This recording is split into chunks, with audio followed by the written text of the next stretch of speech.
Hello everyone, स्वागत है आपका पाठशाला ऋषिकेश के यूट्यूब चैनल पर। तो उत्तराखंड आबकारी और एसआई के लिए हमारी मैथ्स की सीरीज तो चली रही है। हम शुरुआत कर रहे हैं जीएस के साथ भी। एक जीएस का छोटा सा प्रैक्टिस सेट है। अगर आपको ये सेट अच्छा लगेगा, इस तरह की एमसीक्यू सीरीज अच्छी लगेगी, तो हम और भी इसको लेकर के आएंगे ना। ये पहला एक प्रैक्टिस सेट के तौर पे हमने बनाया है, जिसमें हम जीएस के सारे मिक्स क्वेश्चन करेंगे। आपको करना ये है कि आपको क्वेश्चन के जल्दी से आंसर देने हैं पढ़ करके। अगर कोई क्वेश्चन बड़ा लगता है तो आपको आराम से रुकना है, वीडियो पॉज कर लीजिएगा और फिर उसको पढ़िएगा, है ना। चलिए, पहला एक बहुत ही बेसिक सा सवाल है, बेसिक क्वेश्चन है प्रीवियस ईयर का। निम्नलिखित में से दक्षिण भारत की सबसे ऊंची चोटी कौन सी है? ज्योग्राफी का प्रीवियस ईयर क्वेश्चन है। दक्षिण भारत की सबसे ऊंची चोटी, आपको पता है कि अगर आप ऊंची चोटी की बात करते हैं भारत के बारे में, तो आप गॉडविन ऑस्टिन को जानते हैं, K2 जिसको बोलते हैं, ये सारी चीजें हैं। यहाँ दक्षिण भारत की बात है तो अन्नाईमुड़ी इसका सही आंसर है। 2695 जो मीटर है ये इसकी हाइट है। गुरु शिखर की बात करें दोस्तों, गुरु शिखर की जो हाइट है वो है 1722 मीटर। आपको बताना है कि किस स्टेट में मिलेगी, है ना। कमेंट आप साथ साथ करेंगे तो हमें पता चलेगा कि और कितना अच्छा प्रैक्टिस सेट आपके लिए बनाया जा सकता है, और फ्री प्रैक्टिस सेट भी आपको दिए जा सकते हैं दोस्तों, ठीक है। अगली बात करते हैं। अगर आगे देखें तो ये अगला क्वेश्चन है, नाबार्ड किस समिति की सिफारिश द्वारा स्थापित किया गया था? 4 समितियां, 4 ऑप्शन आपके पास हैं। अगर मैं आपको नाबार्ड की बात करूं तो national agricultural bank for rural development, agriculture and rural development ये बैंक है ना। नाबार्ड की बात हो रही है, ठीक। नाबार्ड जो है वो 12 जुलाई को स्टैब्लिश किया गया था। 12 जुलाई 1982 में स्टैब्लिश किया गया था। National agricultural bank for rural development, है ना।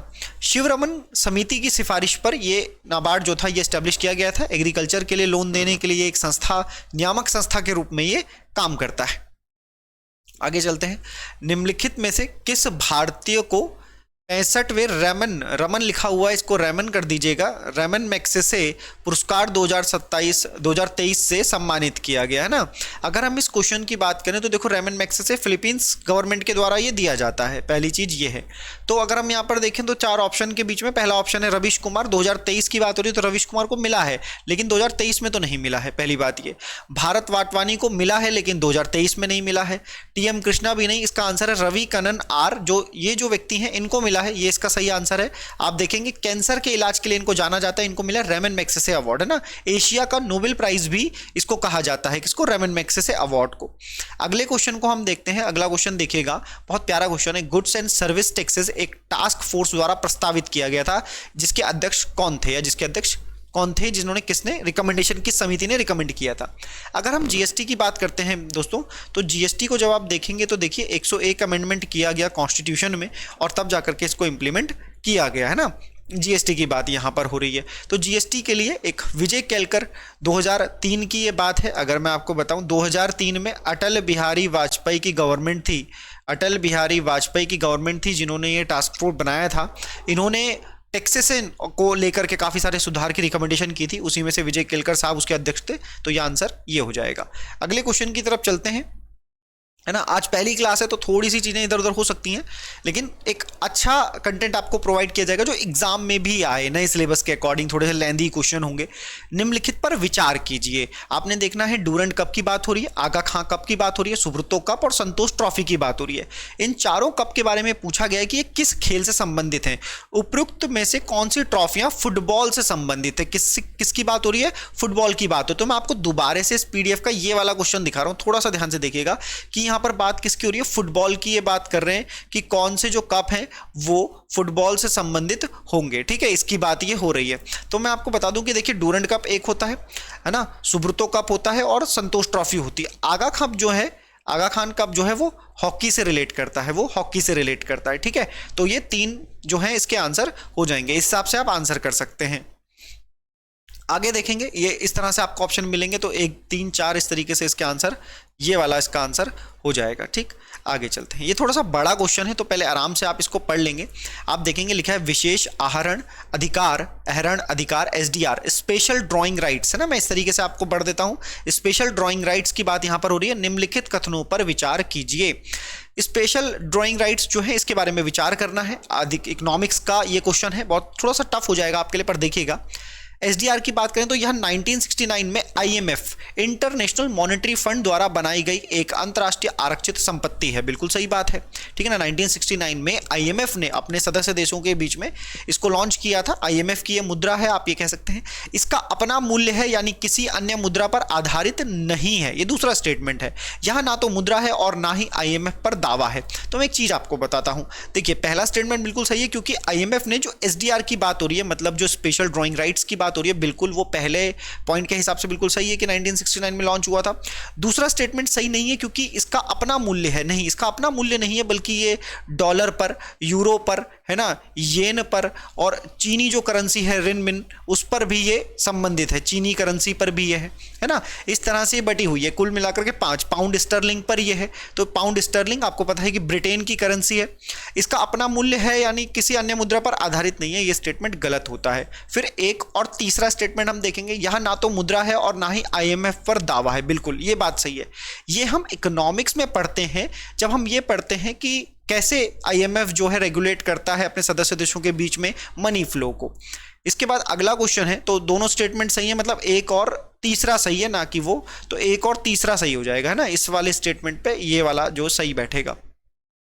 आगे देखते हैं, अगला क्वेश्चन है, नए संसद भवन के प्रमुख वास्तुकार कौन है। तो आपको पता है न्यू पार्लियामेंट हाउस बनाया गया है, खूब बड़ा सुंदर है। ये 28 मई 2023 में इसको इनॉग्रेट किया गया था प्रधानमंत्री मोदी जी द्वारा, और पूछा गया है कि कौन प्रमुख वास्तुकार हैं। तो बिमल पटेल। एक आसान सा सवाल भी है, और साथ में बड़ी बात यह है कि देखिए ये तो काफ़ी न्यूज़ में भी है ना। मोदी जी का एक ड्रीम प्रोजेक्ट आप कह सकते हैं किस तरीके से रहा है संसद भवन के लिए।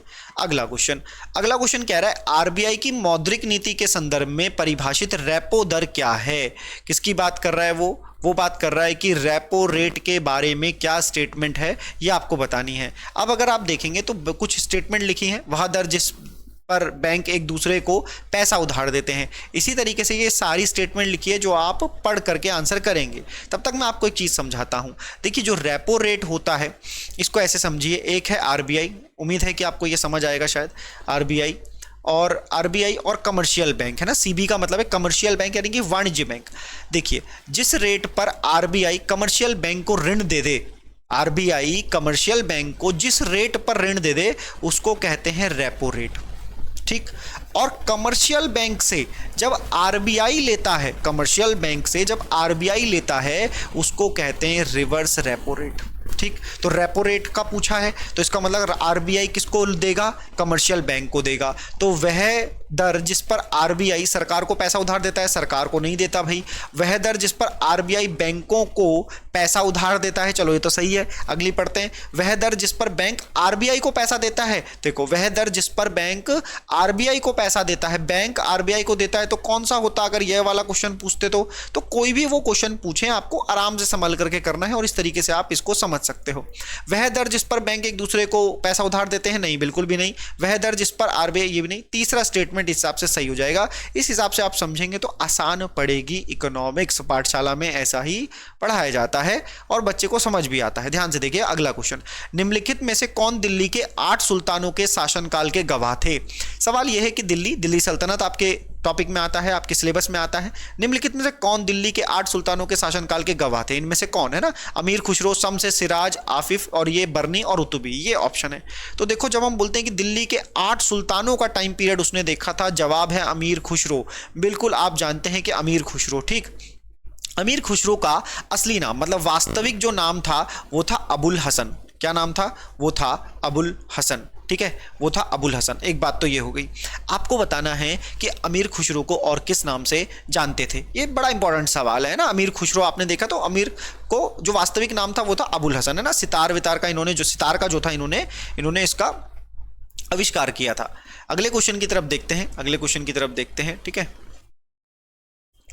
अगला क्वेश्चन जो है वो कह रहा है कि विधि आयोग एक प्रकार का निकाय है। देखिए बड़ा प्यारा क्वेश्चन है। जो बच्चे पॉलिटी पढ़ चुके हैं, जो पढ़ते होंगे, उन्हें पता होगा कि टॉपिक है कि कॉन्स्टिट्यूशनल और अनकॉन्स्टिट्यूशनल, यानी कि संवैधानिक, गैर संवैधानिक संस्था या गैर विधिक संस्था, ये उस टॉपिक का क्वेश्चन है। सबसे पहले आपको टॉपिक भी पता हो। पूछा गया है विधि आयोग एक प्रकार का निकाय है। किस प्रकार का निकाय है? विधि आयोग। आपको पता होगा विधि आयोग ने बहुत सारी अपनी रिकमेंडेशन दी, ऋतुराज अवस्थी की अध्यक्षता में ये बनाया गया, और आपने देखा कि आईपीसी का नाम बदल करके भारतीय न्याय संहिता करने की बात की गई है ना, भारतीय दंड संहिता करने की बात की गई है, नाम बदले गए हैं आईपीसी सीआरपीसी के। तो विधि आयोग एक किस प्रकार की संस्था है? क्या वो न्यायिक आयोग है ना? क्या वो जुडिशियल है? क्या वो कार्यकारी निकाय है, एग्जीक्यूटिव बॉडी है? क्या वो संवैधानिक निकाय है? क्या वैधानिक निकाय है? तो मेरी बात समझना, कई सारी जो आयोग हैं वो कैसे बनाए जाते हैं, या तो वो आयोग संवैधानिक होंगे, ठीक, या वो आयोग गैर संवैधानिक होंगे, मतलब जो संविधान में नहीं है वो गैर संवैधानिक होंगे। भाई यही तो बात की जा रही है, ठीक है। तो संवैधानिक तो नहीं है, क्योंकि विधि आयोग की बात संविधान में नहीं की गई थी, ठीक है। अब वैधानिक आयोग क्या होते हैं? Statutory body. तो वो होती है जिसको पार्लियामेंट एक्ट पास करके बनाए। पार्लियामेंट ने कोई एक्ट पास करा और तब बना दिया। जैसे क्या बनाया होगा पार्लियामेंट ने कोई एक्ट पास करके, आप जान सकते हैं क्या? तो मैं आपको कहूंगा कि जरा सीबीआई को कभी आप देखिएगा। सीबीआई का जो एक्ट है वो 1963 का एक्ट है ना। बहुत छोटी छोटी चीजें आपको जो होती हैं वो पता होती हैं। जैसे आप बात करते हो कि 6 से 14 वर्ष तक के बच्चों को जो है शिक्षा का अधिकार है, तो आप देखेंगे कि जो एजुकेशन का जो एक्ट है वो 2009 का एक्ट है। तो एक्ट का पार्लियामेंट एक्ट पास करके बनाती है तो वो स्टैट्यूटरी बॉडी काउंट होगा। न्यायिक जुडिशियल तो बिल्कुल भी नहीं है। कार्यकारी निकाय, बिल्कुल ये कार्यकारी निकाय है। जैसे नीति आयोग है ना, ऐसे ही लगभग ये कार्यकारी एक निकाय है। एग्जीक्यूटिव बॉडी ये है, कार्यकारी निकाय है, ठीक है, विधि आयोग। ये आपको याद रखना है दोस्तों। अगले क्वेश्चन की तरफ चलते हैं, बड़ा प्यारा क्वेश्चन है। किस अनुच्छेद के तहत सर्वोच्च न्यायालय के पास अपने किसी भी निर्णय या आदेश का पुनर्वलोकन करने की शक्ति है? तो बिल्कुल सुप्रीम कोर्ट की यह बात हो रही है। सुप्रीम कोर्ट की अगर बात करेंगे तो भाग 5 में सुप्रीम कोर्ट आता है ना, भाग 5 में आता है। आर्टिकल की बात करेंगे अनुच्छेद 124 की बात, ठीक है दोस्त। अब पुनर्वलोकन यानी कि जुडिशियल रिव्यू की यहां पर बात हो रही है, तो आर्टिकल 124 तो उसके एस्टेब्लिशमेंट से है, ठीक है। अगर 144 141 में जाएंगे उससे पहले आंसर है 137 रिव्यू की बात करता है। आपको बताना है कि जो भारत के प्रेसिडेंट हैं, जो भारत के प्रेसिडेंट हैं, वो सुप्रीम कोर्ट से एडवाइस किस आर्टिकल के तहत ले सकते हैं? कौन सा आर्टिकल है कि वो सुप्रीम कोर्ट उनको एडवाइस देगा, भले वो माने या ना माने, ठीक है। ये सारी चीजें आपको रहेंगी, तो ये आपको थोड़ा सा ध्यान देना है, ठीक। फिर आते हैं अगले क्वेश्चन को देखते हैं। निम्नलिखित में से सही विकल्प का चयन कीजिए। अब वही स्टेटमेंट आपने देखा कि यूके SSC ने पिछली बार क्या किया पेपर में, 31 दिसंबर को शायद वो पेपर था वीपीडीओ का, है ना। उसमें क्या था कि स्टेटमेंट वाले क्वेश्चन थे, थोड़ा लेंथी बनाने की कोशिश की गई। कई बच्चों ने कहा कि टाइम ही कम पड़ गया, हम पढ़ नहीं पाए 2 बार 3 बार। तो देखिए, पढ़ने के लिए जरूरी है कि आप प्रैक्टिस भी फिर वैसे ही क्वेश्चन की करें। जैसी देवी जैसा देवता वैसी ही पूजा, तो वैसा ही पढ़ना पड़ेगा जैसा एग्जामिनर पूछ रहा है ना। निम्नलिखित में से सही विकल्प का चयन कीजिए। 2011 की जनगणना के अनुसार भारत में साक्षरता दर 73% थी। क्या यह बात सही है? देखिए, सेंसस तो आपको पढ़ना ही है, कोई भी एग्जाम हो XYZ, सेंसस जब तक नई सेंसस नहीं आ जाती, पुरानी सेंसस से लगातार, चाहे वो सेंटर का कोई एग्जाम हो, स्टेट का कोई एग्जाम हो, भाई सब जगह सवाल आ रहा है। तो पहली स्टेटमेंट तो बिल्कुल सही है। भारत की जनगणना के अनुसार भारत में साक्षरता दर 73% थी। सेकेंड स्टेटमेंट आता है, साक्षरता दर को 7 वर्ष और इससे अधिक आयु की कुल जनसंख्या पर मापा जाता है। तो यह भी आपको समझना होगा कि आपने पढ़ा होगा कि साक्षरता दर, हम लिटरेसी रेट की बात कर रहे हैं, हमने कहा 73 बिल्कुल सही है। तो साक्षरता दर किसे कहेंगे? भाई अब छोटा बच्चा नवजात शिशु है, क्या वो नवजात शिशु की साक्षरता काउंट की जाएगी? नहीं। तो हमने बोला कि 7 वर्ष से जिसकी आयु ज्यादा हो वो अपना नाम लिख पढ़ सकता हो, बस हम उसी को साक्षर कहेंगे, और इसी के आधार पर हमारी क्या है, 73 है। 73% जो है हमारी सेंसस के हिसाब से साक्षरता है। तो हम ये देखेंगे कि इसमें दोनों स्टेटमेंट सही हो जाते हैं, ठीक है। ये एक बढ़िया क्वेश्चन था, आराम से आपने देखना है। अगर आपको ऐसा लगे कि मैं जल्दी जल्दी पढ़ा रहा हूं तो आप बिल्कुल आराम से वीडियो को पॉज करके देख लो। मैं जल्दी इसलिए पढ़ा रहा हूं कि कम टाइम में आपके ज्यादा सवाल हो जाए, टाइम कम लगना चाहिए, यही तो इंपॉर्टेंस है इस पढ़ाई की, है ना। वरना तो घंटों घंटों आप पढ़ते रहिए और क्वेश्चन 10 ही होंगे, फायदा नहीं। 1935 के ईस्वी के भारत सरकार अधिनियम द्वारा स्थापित संघीय न्यायालय के प्रथम मुख्य न्यायाधीश कौन थे? बहुत प्यारा क्वेश्चन है, बहुत ही प्यारा क्वेश्चन है। इसको आराम से करो। आप में से जितने लोग भी इसका आंसर कर रहे होंगे, मुझे लगता है कि वो गलत कर रहे होंगे। तो क्वेश्चन का आंसर आपने कर लिया, नहीं करा तो रोक लो, मैं आंसर बताने जा रहा हूं, ठीक है। ध्यान से समझना, बात की जा रही है 1935 के एक्ट की, 1935 के एक्ट की बात की गई है, भारत सरकार अधिनियम। अब इसमें संघीय न्यायालय की, देखिए आप में से जो लोग भी आंसर कर रहे हैं एलिजा इम्पे, मेरे भाई तुम लोग तो गलत हो। देखो ध्यान से, क्योंकि जो आप एलिजा इम्पे बोल रहे हो ना, ये 1773 का जो रेगुलेटिंग एक्ट था, जो रेगुलेटिंग एक्ट था उसके तहत स्टेब्लिश किया गया। लेकिन यहां तो क्वेश्चन 1935 का है ना, 1935 का है, तो 1935 में संघीय न्यायालय स्टेब्लिश किया गया। अब वो 1935 में घोषणा हो गई। 1935 हम उसको ज्यादा भी पढ़ते, उसके बारे में ज्यादा बात होती, अगर वो बाद में इंप्लीमेंट किया गया होता, अगर उसके हिसाब से देश को चलाया गया होता। अब मतलब उतना ज्यादा नहीं चलाया, क्योंकि उसके बाद हमारी स्वतंत्रता की लड़ाई सबसे ज्यादा शुरू हो गई। तो देखो जो यहां पर आंसर है वो है सर मॉरिस ग्वेर। सर मॉरिस ग्वेर जो है, या गवेर जो है, गवेर, सर मॉरिस गवेर, ये इसका सही आंसर है। तो इसको रट्टा मार लो, याद कर लो। तुम एलिजा इम्पे याद करते हो, 1773 में वो स्टैब्लिश किया गया था, और वो कलकत्ता में था। कहां पर था वो? कलकत्ता में था, है ना। देखो पीडीएफ में आज थोड़ा सॉल्व कर रहे हैं, अगर आगे टाइम लगे तो पीपीटी बनाएंगे, अभी पहले ही है तो इसलिए आप एडजस्ट कर लीजिए थोड़ा सा। चलिए अगला क्वेश्चन, बहुत ही प्यारा क्वेश्चन है, ठीक है। 1946 में 1946 कैबिनेट मिशन की बात हो रही है। कैबिनेट मिशन आ चुका था 1946 में गठित अंतरिम सरकार में मुस्लिम लीग के कितने सदस्य शामिल थे? आपको पता है कि अंतरिम सरकार गठित की गई क्योंकि कैबिनेट मिशन आया, उसने कहा कि हम आपको आजाद कर रहे हैं, आपको संविधान सभा बना करके दे रहे हैं और आपने संविधान बनाना है देश के लिए। 1946 में जब गठित हुई अंतरिम सरकार, उसमें मुस्लिम लीग के एक सदस्य आए। मुस्लिम लीग के सदस्यों ने कांग्रेस को काम करने से रोका और देश विभाजन की जो डिमांड थी, पाकिस्तान की जो मांग थी, उसको पुरजोर तरीके से रखा। तो कितने सदस्य थे? अब मजे की बात, क्या 4 थे, क्या 3 थे, क्या 7, क्या 5 थे? तो जितने भी सदस्य थे, आप सबको लियाकत अली का नाम तो मालूम होता है ना, तो आपको लियाकत अली का नाम छोड़ करके बाकी 4 नाम कमेंट सेक्शन में बताने, थोड़ी सी मेहनत लगेगी लेकिन तुम्हें फिर हो जाएगा याद, ये याद रखना है। तो एक बढ़िया क्वेश्चन है, नोट कर लो, काम आएगा आने वाले एग्जाम में। फिर दिखेंगे, फिर कहोगे ऐसे क्वेश्चन तो कोई नहीं पढ़ाता। अरे भाई जब तुम पढ़ोगे तभी ना पढ़ाएंगे, पढ़ने वाले भी तो चाहिए कि पढ़ाओ हमें ऐसा गदर की टफ हो और पेपर में आए और नौकरी मिले। भारतीय संविधान में जैसा निहित है निम्न में से कौन सा समानता के मौलिक अधिकार में सम्मिलित नहीं है? आराम से क्वेश्चन पढ़ो, मैं जल्दी पढ़ रहा हूं क्योंकि मुझे वीडियो जल्दी खत्म करनी है। भारतीय संविधान में जैसा निहित है निम्न में से कौन सा समानता के मौलिक अधिकार में सम्मिलित नहीं है? ठीक है, अब समानता का मौलिक अधिकार यानी कि मौलिक अधिकार की बात करी है तो आपको पता है कि 6 मौलिक अधिकार है। समानता का मौलिक अधिकार है, स्वतंत्रता का है, शोषण के विरुद्ध अधिकार है, शोषण के विरुद्ध अधिकार है, और आपको धार्मिक स्वतंत्रता का अधिकार है, आपको अल्पसंख्यकों को अपना शिक्षा और संस्कृति का अधिकार है, और आपको अपनी संवैधानिक उपचारों का अधिकार है। ये 6 मौलिक अधिकार आपको हैं। उसमें से जब हम समानता की बात करते हैं तो क्या आपको 14 से 18 याद है? अगर 14 से बात करें तो क्या कानून के समक्ष क्षमता की बात हो रही है? बिल्कुल। क्वेश्चन में पूछा क्या है? क्वेश्चन में पूछा नहीं है पूछा गया है। तो 14 में कानून के समक्ष समता, अवसर की बात करेंगे तो 16, सामाजिक समानता की बात करेंगे तो 17, और आर्थिक समानता 18 में तो नहीं है। आपने बताना है कि फंडामेंटल जो राइट है 18 वो किस चीज से रिलेट करता है भाई साहब, ठीक है, ये बताना है आपने। लेकिन यहां पर जो क्वेश्चन का आंसर है ध्यान से सुन लो, समानता के मौलिक अधिकार में शामिल नहीं पूछा था तो नहीं है। आर्थिक समानता की बात नहीं की गई है वहां पर, कानून के समक्ष है, अवसर की है, सामाजिक समानता है, ठीक है, ये याद आप रखोगे। उम्मीद है अभी तक समझ आ रही होगी चीजें। आगे चलो, 18 में क्या बताया गया है वो बताओ जरा फटाफट, ठीक है। आर्टिकल 17 बहुत प्यारा, महिलाओं को पंचायतों में आरक्षण भारतीय संविधान में संशोधन करके दिया गया वह है। ध्यान से समझना, ये सवाल पंचायतों में है। क्या तुम समझ पा रहे हो? अभी कुछ समय पहले एक अमेंडमेंट हुआ जिसको 106 के नाम से जाना जाता है, और महिलाओं के लिए लोकसभा में विधानसभाओं में आरक्षण की सुविधा प्रोवाइड कर दी गई है, ठीक है। पहले तक वहां पर आरक्षण नहीं था, आप लोकसभा में जो सीटें पढ़ते थे उसमें कहां महिलाओं के लिए था, लेकिन पंचायतों में महिलाओं के लिए आरक्षण है। प्यारे बच्चों, कितना आरक्षण है? कितना? तो आप कहोगे महिलाओं के लिए 1/3 आरक्षण तो करना जरूरी है, इससे कम आरक्षण से काम नहीं चलेगा, कम से कम 1/3 करना है। तो देखो महिलाओं के लिए पंचायत में आरक्षण कब दिया गया? अरे भैया जब कॉन्स्टिट्यूशन में आरक्षण पंचायत बिल जोड़ा गया तभी ना किया गया होगा। तो 1992 और 73rd अमेंडमेंट के द्वारा पंचायतों में महिलाओं को क्या मिला?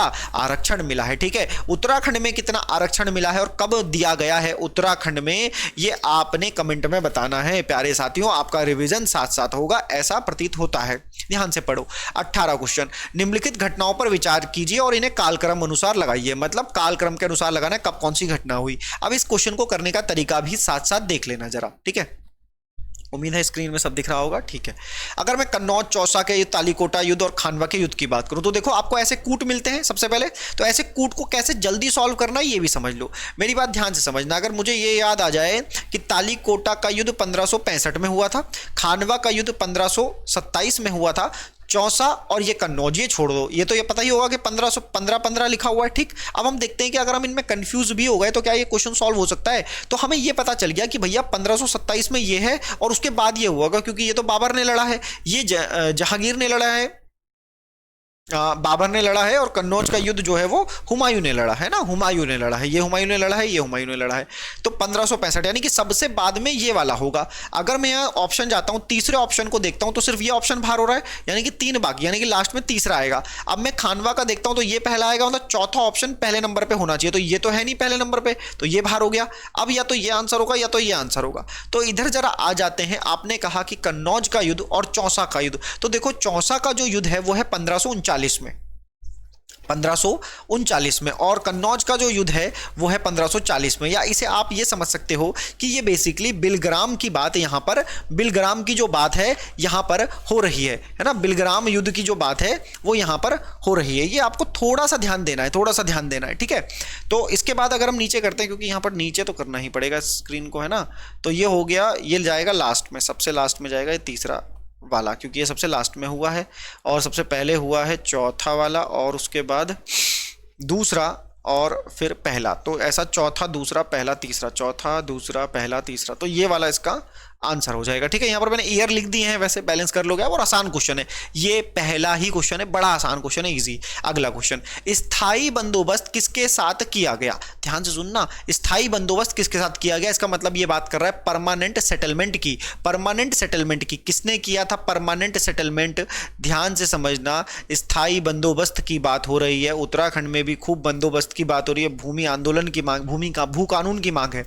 स्थायी बंदोबस्त 1793 में कौन भाई साहब थे, कॉर्नवालिस नाम के व्यक्ति थे, कौन भाई साहब थे, कॉर्नवालिस नाम के व्यक्ति थे। किसके साथ किया गया था, क्वेश्चन देखो, किसके साथ किया गया था, किसने किया था ये नहीं, किसके साथ, क्या जमींदारों के साथ किया गया था, ग्रामीण समुदाय के साथ, मुकद्दमों के साथ, किसानों के साथ। तो प्यारे साथियों ये किया गया था जमींदारों के साथ। किसके साथ किया गया था, ये किया गया था जमींदारों के साथ, ठीक है। इतनी बात समझ आ रही होगी, बहुत प्यारा। अगला क्वेश्चन देखते हैं, हंटर कमीशन की रिपोर्ट में विकास पर जोर दिया गया। क्वेश्चन नंबर 20 है हंटर कमीशन। कई सारे कमीशन बीच में आयोग ने पूछे, चाहे वो यूकेपीएससी हो चाहे वो यूके कि ये कमीशन किससे संबंधित है, डायरेक्ट सवाल। तो हम आपका रिविजन उसी हिसाब से करा रहे हैं। अगर आप एक बार भी देख रहे हो, आपको जरा सी पसंद आ रही है, अगली बार और अच्छा कंटेंट आएगा, आराम से बताऊंगा। आज पहली वीडियो है, टेंशन मत लेना। और क्या तुम चाहते हो कि मैं ऐड करूं इस सेट में, इस प्रैक्टिस सेट में क्या ऐड करूं, ये जरूर बता देना दोस्तों, है ना।